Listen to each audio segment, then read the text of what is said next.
பிரியமானவர்களே, ஆண்டவராகிய இயேசு கிறிஸ்துவின் பரிசுத்தமுள்ள நாமத்தில் இன்றைய காலையில் உங்களுக்கு என் அன்பின் வாழ்த்துக்கள். தேவனுடைய அளவற்ற கிருபையினால் சுகமாக இருப்பீங்க நம்புகிறேன்.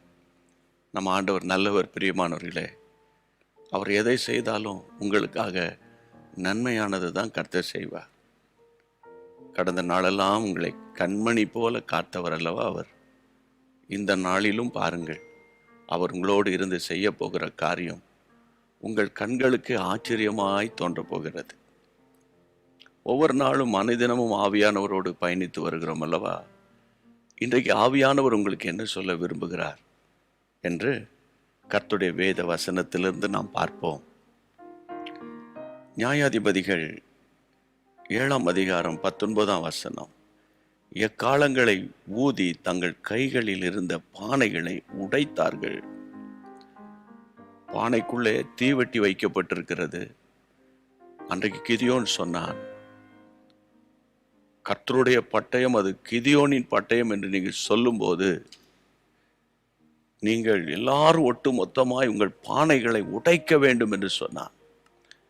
அந்த பானைகளை உடைத்த மாத்திரத்தில் 300 பேருடைய தீவெட்டிகள் வெளியரங்கமாய் காட்சி அளித்தது.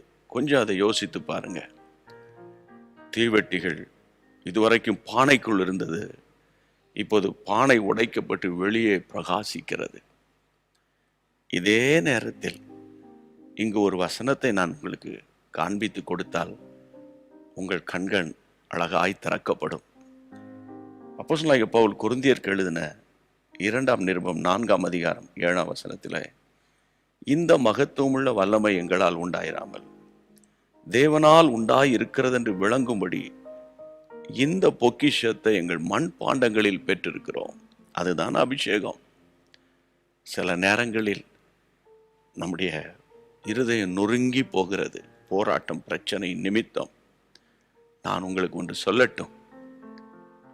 அந்த நேரத்தில் நீங்கள் இருதயத்தை உடைத்து தேவ சமூகத்தில் அழும்போது உங்களுக்குள்ள இருக்கிற அந்த வல்லமை அது சாதாரணமான வல்லமை அல்ல.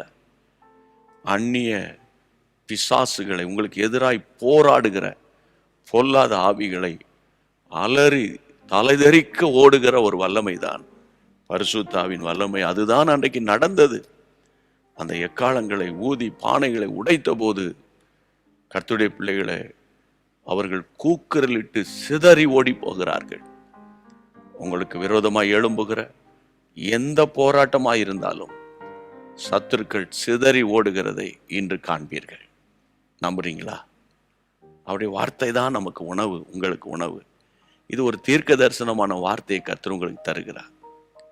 இப்போது கர்த்தராகிய இயேசுவின் நாமத்தில் உங்களுக்காக நான் ஜெபிக்க போகிறேன்.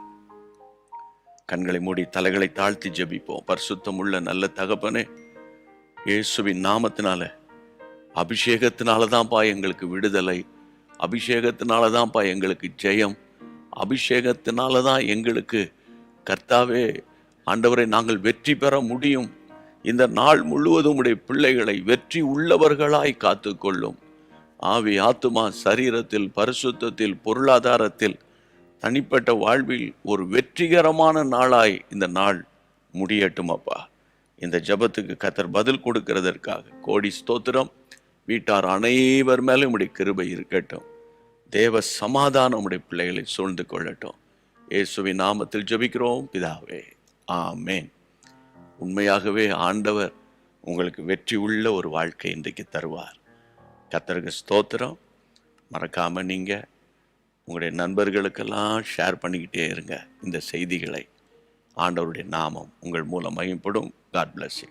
அன்பான தேவனுடைய பிள்ளைகளே, இச்செய்தி உங்களுக்கு மிகுந்த ஆசீர்வாதமாக இருந்ததென்று நாங்கள் நம்புகிறோம்.